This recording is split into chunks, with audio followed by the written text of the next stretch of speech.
Ahora retornamos con lo que sabemos que es su consulta favorita, que es nuestra acostumbrada consulta de salud. Y el tema que tenemos para hoy es la lepra, qué es, cuál es su tratamiento y cuáles son sus síntomas. Y vamos a estar acompañados desde nuestra cabina con la doctora María Elisa Pimentel, quien es dermatóloga clínica y estética, y vamos a estar abordando ese tema. Sin más preámbulos, doctora, bienvenida. Muchísimas gracias por estar aquí con nosotros. Y sin más preámbulos, nos gustaría saber qué es la lepra en términos médicos. Bueno, primero, buenas tardes. La verdad que agradecerle a todos ustedes, junto a Denisa, la invitación y sobre todo para un tema tan interesante, porque no siempre se le invita a uno a conversar sobre esta patología, que ciertamente, como lo comentaba Marta, es algo que se habla desde los años antes de Cristo y que de hecho en la Biblia hay algún escrito que comenta de algo que padecían algunas personas y que se asume ya con el conocimiento que se tiene, pues que era lepra. Y se hablaba en algún momento, y todavía sigue cierta creencia particular de que es algún castigo de los dioses, y se apartaban estas personas, se alejaban. Hay una controversia de si era o no era, pero es lo que más se sospecha. Así que es un tema que la humanidad ha estado luchando desde hace mucho tiempo, y sobre todo entender, como preguntaba Yulisa, que qué es. Y es una patología que se conoce como infecto contagiosa, porque ciertamente así lo es, aunque en muchísimo menor grado. Por eso no hay tantos casos como cualquier otra patología infecciosa, y es producida por una bacteria, que a veces las personas no conocen, que la lepra no es un virus, sino que es una bacteria. Es un microorganismo que se comporta, se conoce, se llama Mycobacterium leprae. Por ahí hay otro hermanito reciente que se le ha conocido, que todavía está en estudios, pero esta bacteria que no se sabía mucho de cómo se transmitía, pues sabemos hoy que se transmite igual que lo hace el COVID y que muchos procesos virales, que la transmisión es por nuestras gotitas de la voz, de la nasofaringe, de la nariz y de la boca. Pero doctora, en el caso de que es una bacteria, es una bacteria, sí. Se transmite, pero ¿hay algún animal, algo, microorganismo, algo que tú toques que te transmita ese? No, se transmite de persona a persona. Desde hace muchísimos años se ha aislado, sí, en algunos animales como los armadillos, que nosotros no tenemos armadillos. Sin embargo, este microorganismo que es del ser humano se ha ido transmitiendo de persona a persona, pero su capacidad de transmisión es muy disminuida. Por eso no hay una cantidad de casos tan significativos como en cualquier otro proceso, porque el microorganismo no tiene una capacidad de invadir tan fuerte como otros microorganismos.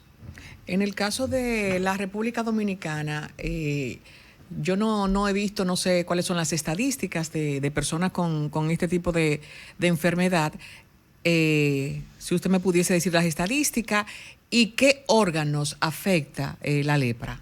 Mira, es bueno que se sepa que en República Dominicana, desde hace muchos años, y creo que sin temor a equivocarme, desde el 72, ya luego de que se formó el Instituto Dermatológico Dominicano y Cirugía de Piel, doctor Huberto Bogardías, el programa de lucha contra la lepra empezó y el Estado asumió este aporte de la institución.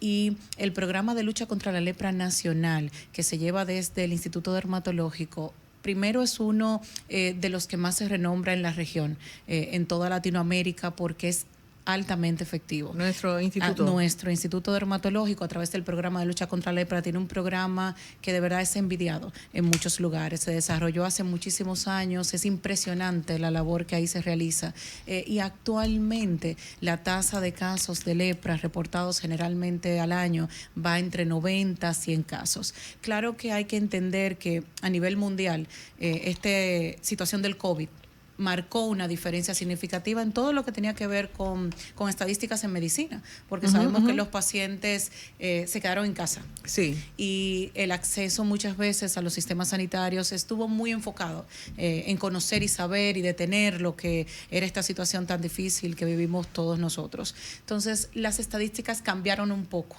Y antes se estimaba por la Organización Mundial de la Salud, que así lo reportan, que antes de la era de COVID se diagnosticaban alrededor de 200,000 casos de lepra en el mundo. Sin embargo, con el COVID, pues estas estadísticas bajaron como un 30% y ahora hay que restablecer otra vez toda la evaluación. Pero en República Dominicana, con el nivel de diagnóstico que nosotros tenemos, se puede decir que la lepra está bajo control, porque el nivel no es significativo epidemiológicamente. Para la cantidad de personas. Exacto, porque los programas de educación funcionan para la prevención, que es lo más importante. ¿Cuáles serían los pasos principales que hay que seguir, no solo como país, sino como individuos, para evitar ser contagiados con lepra? Mira, vamos a conocer lo que es la lepra clínicamente, para que entendamos qué nosotros tenemos que hacer primero, no para no contagiarnos, sino para tal vez dar el diagnóstico y no contagiar a otras personas. La lepra, cuando el microorganismo entra a nosotros, dura ahí tranquilito algunos meses y hasta muchos años, porque es muy lento su accionar. Y por eso es importante siempre para nosotros, cuando hacemos historia clínica de los pacientes, le preguntamos dónde usted vive y dónde ha vivido los últimos 10 años de su vida. Depende del entorno, entonces. No es que depende del entorno, es para nosotros poder ir al entorno donde el paciente ha sido diagnosticado y tratar de identificar otros posibles casos, buscar el foco, como se dice. Eso es una parte del por qué el programa funciona bastante. Entonces, cuando ya empieza a manifestar, yo no sé si ustedes escucharon el eslogan, yo lo hice muy jovencita y hay otros más, pero el eslogan que decía una mancha en tu piel puede ser lepra, que es un eslogan de la campaña de lucha contra la lepra. Me lo contaron, doctora, yo no había nacido. Bueno, ya yo andaba un poco. No, sí, es cierto. Sí, y porque en República Dominicana se dedica todo un mes a la lepra, que es el mes de septiembre. Aunque en enero se celebra el Día Mundial de la Lepra, para todo esto del reconocimiento por la Organización Mundial de la Salud, pues en septiembre es el mes de lucha contra la lepra. Y el eslogan clásico siempre me llamó la atención, lo recuerdo porque lo vi en televisión, una mancha en tu piel, decía. Puede ser lepra. El locutor, puede ser lepra. Y yo le preguntaba a mi papá, que era dermatólogo, oye, pero papi, yo tengo mancha, ¿qué es eso? Y él me decía, espérate, tranquilo. Claro, porque uno no conocía. Y que pellízcate, a ver si no te duele. Entonces ahí viene. Si no te duele. Clásicamente, las primeras manifestaciones de lepra pueden ser una mancha. Por eso hay que chequearse cualquier lesión que nosotros tengamos en ese órgano más grande, más externo, ese que está ahí expresando, el pobre no se puede ni esconder. Entonces, cualquier lesión que nosotros tengamos, evaluarla. Esa mancha, característicamente, tiene alteraciones de la sensibilidad. El paciente generalmente no siente calor, ni frío, ni dolor, ni roce, porque una de las cosas que hace el microorganismo es atacar las terminaciones nerviosas generalmente periféricas y ahí se altera mucho los corpúsculos de sensibilidad. También viene el tema de que las manchas pueden ser pseudoalopésicas, y ahí lo traduzco para que lo entendamos un poco, que suelen no tener pelo.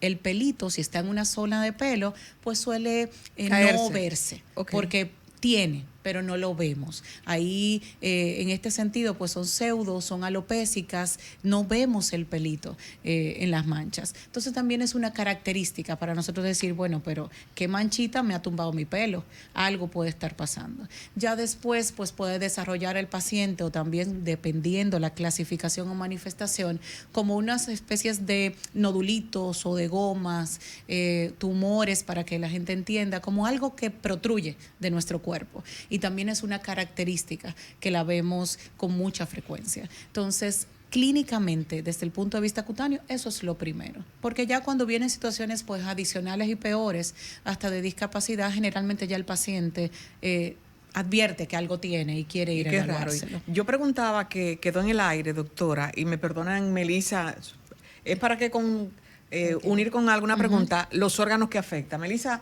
la pregunta y después la doctora me puede contestar. Sí, por supuesto. Yo estuve leyendo, de hecho, que dentro de los órganos que afecta está la nariz, la boca, la piel y los nervios periféricos. ¿Qué tanto afecta la vista y si una persona podría quedar ciega? Sí, es una de las complicaciones o discapacidades en lepra que el paciente puede tener ceguera porque el microorganismo tiene predilección por estos órganos, principalmente piel, mucosas, la mucosa por la humedad, oftálmica. ¿podría ser? No. Es a donde él quiere ir y a donde él quiere atacar. Porque si no ataca nuestra piel, no necesariamente es las zonas de humedad, que serían las zonas de los pliegues. Es donde él migra. Cuando uno ve la histología, o sea, el estudio que uno le hace a la piel, cuando uno toma una muestra, es interesante ver cómo migran todas esas celulitas queriendo buscar los filetes nerviosos para entrar por ahí.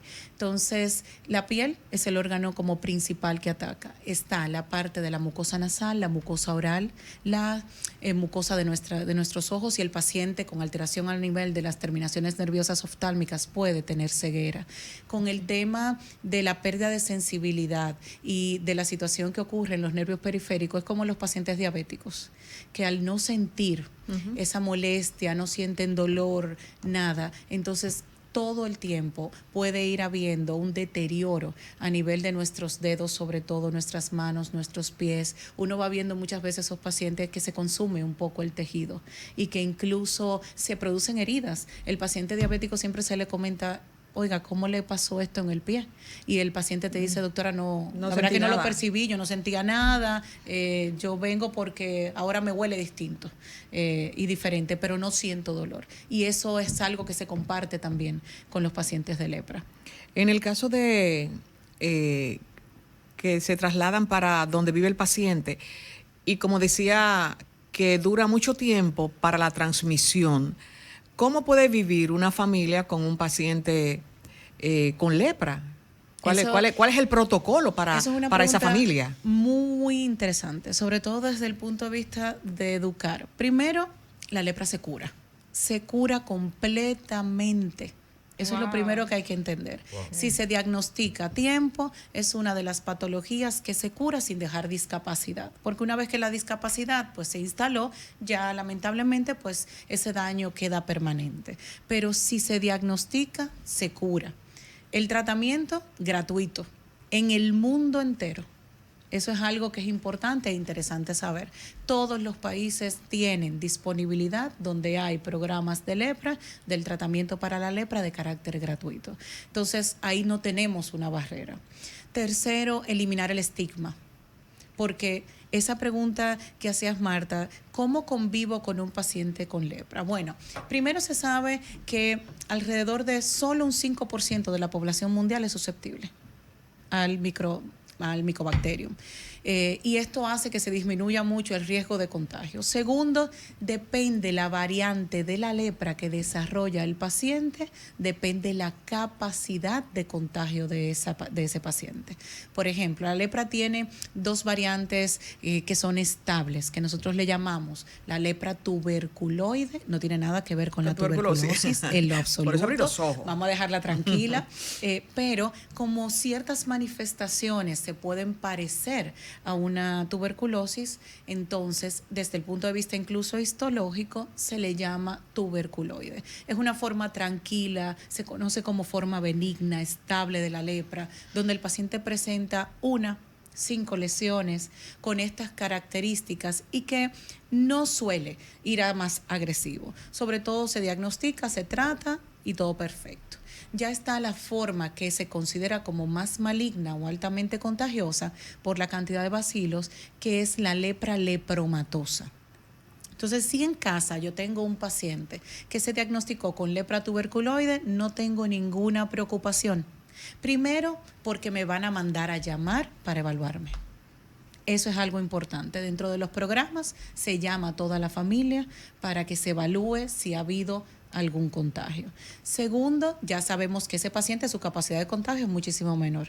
Y tercero, desde que ese paciente recibe el primer medicamento, ya disminuyó totalmente la capacidad de transmitir su capacidad de contagio.